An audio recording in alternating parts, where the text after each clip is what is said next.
My name is Adam. To this day, I bear the weight of a secret that has haunted me for years, shattering my trust, innocence, and even my relationships. This is not an easy story to tell, but it is one that must be told for me and anyone else who has ever been in a similar situation. This isn't the kind of story you share over coffee with a friend. It is not something to bring up casually in conversation. It's the kind of story that lodges in the pit of your stomach, weighty and persistent. I've kept this secret hidden for years, like a box I was too afraid to open, but it never went away. It grew heavier with each passing day, and I've realized that carrying it alone hasn't kept me safe. It has only harmed me more. This narrative isn't just about me. It's about trust. It's about family. It's about how one person's actions may have far-reaching consequences. And it's about the silence that ensues. The silence we believe ourselves would protect everyone but end up choking us. Instead, when I reflect on who I was before all of this, I see someone different, lighter, and more carefree. I was 18, just entering adulthood, full of optimism and curiosity about the world, but everything changed. I'm sharing this story not to relive the pain, but to free myself from it, to finally let go of the shame, guilt, and fear that have kept me silent for so long, and maybe, just maybe, this story will reach someone who needs to hear it, someone who feels alone like I did. But before I go any further, I have a small request. Sharing this story is difficult for me, but if you find it meaningful or believe it could help someone, please like this video. If you want to hear more tales like mine, consider subscribing to this channel, and if you know anyone who could benefit from hearing this, please share it with them. Your contribution means more than you know, and it allows me to continue sharing important stories. Thank you for being with me. Now let me tell you my story. It all started when I was 18. My mother requested me to spend a few weeks with my Aunt Caroline Zimmerman. My mother trusted her entirely, and I was ecstatic. My Aunt Caroline was like a second mother to me. Warm, kind, and always full of laughter. She had a remarkable ability to make everyone around her feel special. I thought those weeks would be an opportunity to unwind, to get away from the routine of home and the burden of figuring out what to do next in my life. You know, that awkward period after high school when you're meant to have everything worked out but don't. That was me, so when my mother suggested the visit, it felt like a gift, a brief respite. I recall that morning well. My mother was leaning against the doorframe, advising me to bring extra socks and contact her every night. She believed that this trip would be beneficial to me, providing me with the necessary distance to clear my mind. She had no idea that putting me there would impact my life forever, and neither did I. I wish I had stayed home. I wish I had listened to the small, quiet voice inside me that was apprehensive. But how do you explain hesitation when everything appears to be perfect? My mother believed you'd enjoy spending time with your Aunt Caroline and the children. They've missed you, and it's been too long since you've had a proper break. She grinned at me, utterly unconscious of the maelstrom she was sending my way. When I arrived, everything seemed perfectly normal. The children rushed up to hug me, yelling my name as if I were a celebrity. Aunt Caroline drew me into one of her famous hugs, the type that made you feel like the most important person on the planet for a moment. I felt like I had walked into a postcard-perfect household. Life, and then there was Uncle Sel. He was standing at the doorway, smiling in a strange way, not completely incorrect, but just off enough to make me notice how kind he was, almost too sweet. He said, "Welcome, Adam. It was great to see you again," but his eyes did not match his words. I brushed it off. Why wouldn't I? He was my uncle. He'd been with the family for years. He was never someone I gave much notice to previously. He was quiet, reserved, and the type of person who melted into the background at family gatherings, but something about him jumped out that day, even if I couldn't pinpoint what it was. The first night felt normal. Aunt Caroline prepared her delicious lasagna. The children were racing around the house, and Uncle Herschel sat at the head of the table, chuckling at the mayhem. It was noisy and dirty, yet it felt reassuring. I told myself I was being paranoid about Herschel, and that whatever strange energy I thought I sensed was simply in my imagination. Looking back, I wish I had trusted my instincts, but at 18, you don't always know how to trust yourself, especially when surrounded by people you believe you can trust. That first night, I lay in bed feeling hopeful. I hoped that this trip would be just what I needed. A break, a reset, a chance to feel like myself again. I had no idea what was waiting for me in that house, or how fast things would alter. Sometimes the things we disregard are the ones we should focus on the most. The first several days at Aunt Caroline's residence were pleasantly enjoyable. I hadn't spent much time with their family in years, so it was nice to reconnect. Aunt Caroline was busy with errands and work, so I spent the majority of my time with Uncle Herschel and the kids. It wasn't odd or uncomfortable. In fact, it seemed like the familial togetherness I had been lacking. Herschel was not like the timid, awkward person I recalled from family events.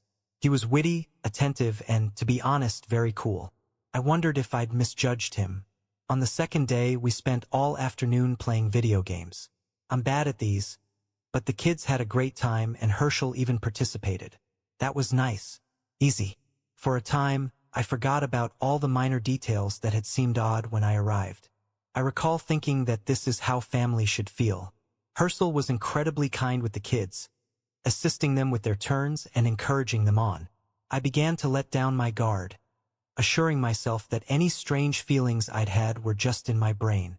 I even began to feel terrible for being wary of him. He was wonderful with the kids, extremely relaxed and easygoing. He felt like the cool uncle you always dreamed you had, the one who didn't mind joking about and having fun. By the conclusion of the second day, I felt at ease and even safe. I had no reason to believe differently. On the fourth day, I observed something peculiar. I was in the bathroom, just out of the shower, when I noticed it. A shadow outside the frosted glass door. My heart skipped for a second. I recall thinking, "Is anyone out there?" But before I could say anything, the door opened slightly, revealing Uncle Herschel. He stated he needed to get something from the cupboard. I wasn't sure what to think. He didn't say anything, save that he needed to fetch something.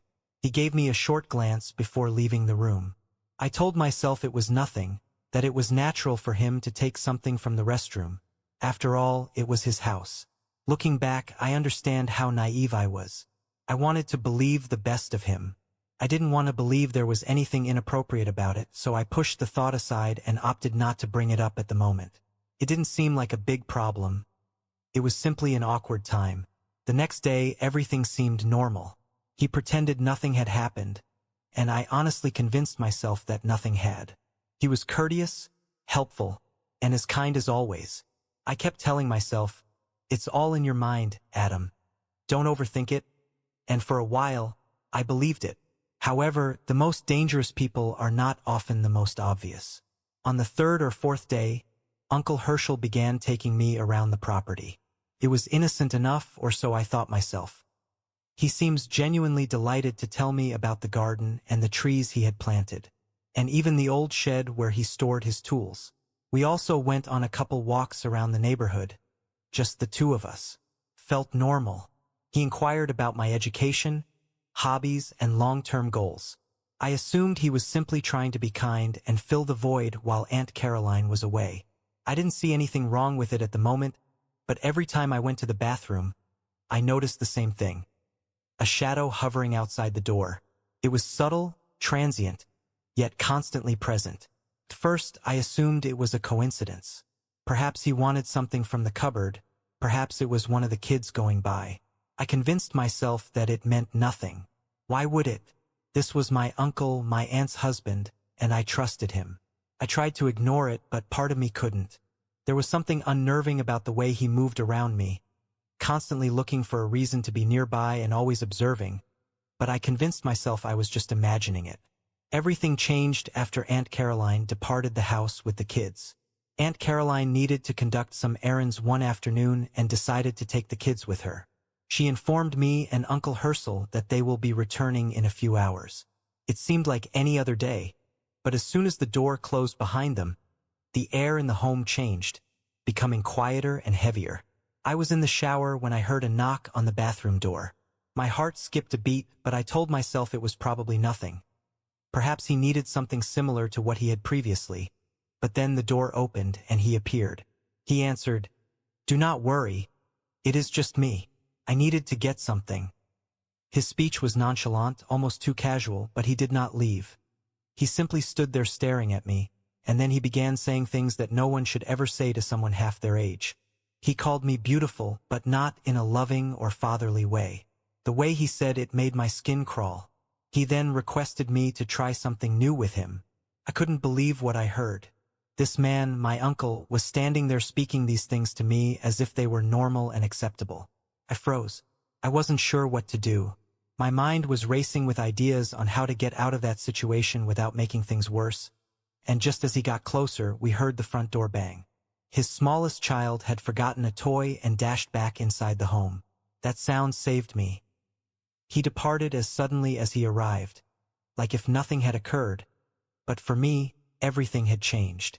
I felt abused, afraid, and totally alone. That moment crushed all of my trust in him, that place, and everything I thought was safe. Some moments leave permanent scars. I had no idea what else to do. My mind was racing, rehearsing what had happened over and over. I wanted to shout, cry, and tell someone, but the words would not come. Instead, I packed my belongings. I told Aunt Caroline I wasn't feeling well and needed to go early. She did not interrogate me. She simply hugged me, her worry genuine. I couldn't look her in the eye. How could I? She had no idea what had transpired or what type of man she was married to. As I stood there looking at their family photo, I felt a crushing weight on my chest. I kept asking myself if I should tell her. Should I wreck her life by telling the truth? But then I thought of the kids. I reflected on how much they loved him and how much she adored him. It wasn't just about me anymore. It felt like the entire weight of their family rested on my shoulders, and I wasn't strong enough to bear it. I told myself I was doing the right thing by remaining silent, that I was protecting Aunt Caroline, the kids, and their entire family, but the truth was that I wasn't protecting anyone. I was simply scared, frightened of the consequences, afraid of what might happen. If I told her, I was afraid of not being believed as I sat on that bus. I felt like I was abandoning a part of myself. The part that believed in family, safety, and trust. Everything felt different now, contaminated. I promised myself I'd forget about it and that everything would return to normal once I got home. But it didn't. Despite my best efforts to push them away, the memories followed me everywhere. For years, I kept the secret to myself. I never told my mother. I never told anyone. I buried it deep inside, persuading myself that silence was the only option. But silence has a habit of eating away at you. It does not erase what happened, nor does it alleviate the suffering. Rather, it becomes more intense over time. I felt I was protecting children by being silent, but in reality, I was trying to shield myself from humiliation, anxiety, and the risk that no one would believe me. Looking back, I realized how much that silence cost me. My peace of mind, my trust in others, and a bit of my former self. Some secrets are too great to bear alone. Silence does not heal. It simply conceals. I didn't tell my mother about the agony. Not back then. I kept it all to myself, believing that I could take it and that remaining silent was the appropriate thing to do. But as time passed, that silence grew more difficult to endure. I began to ask myself questions that I couldn't ignore. What if he had done this to someone else? What if he still does it? What if my quiet permitted him to damage someone in ways I can't fathom? Looking at these photos now, it's difficult not to be angry. Mad at him for what he did, angry with myself for not speaking up, and angry at the situation for placing me in a position I never asked for. I've spent so many nights lying awake, wondering if being quiet was the correct decision. Maybe I was protecting my aunt and her children, but at what cost? I'm still not sure whether speaking up would have been the correct thing to do. Would someone have believed me? Would it have ripped their family apart? Would it have caused more harm than good? These are the questions that trouble me every day. I still haven't told my mother, and I've never faced my aunt. Part of me is still wondering if it's too late to prevent anything worse from happening. So I'd like to ask you what you think I should have done. Do you believe I should have spoken up back then? Or did you think being silent was the best option? If you were in my situation, what would you have done? Please share your opinions in the comments, and if the story spoke to you or helped you reflect on something in your own life, please like this video and share it with someone who might benefit from hearing it. please subscribe to this channel. Your support means more than you realize, and it allows me to continue sharing tales like these. Some decisions stick with us forever. What would you have done? I'm not sure what the future holds. I still feel the consequences of what happened, but I'm learning to let go of the guilt. Sharing my story with you, piece by piece, is the first step toward healing and understanding. Perhaps this tale will help someone else find their voice, or it will serve as a reminder that they are not alone. If nothing else, I hope it sparks a debate about trust, limits, and the fortitude required to confront the things that harm us. Before I go, I'd like to thank you for listening. It's difficult to share something so personal, but knowing you're listening means everything. If the story touched you in any way, please take a moment to like the video, leave a comment, and share your thoughts. Your opinions matter, and I'd love to hear what you think about everything I've shared. And if you haven't already, please subscribe to this channel. Your support allows me to continue sharing stories that matter, stories that need to be told. Don't forget to hit the notification bell so you don't miss the next video. Together, we can create a space where people feel safe to share, listen, and heal. Let's keep this conversation going. Thank you for being here with me.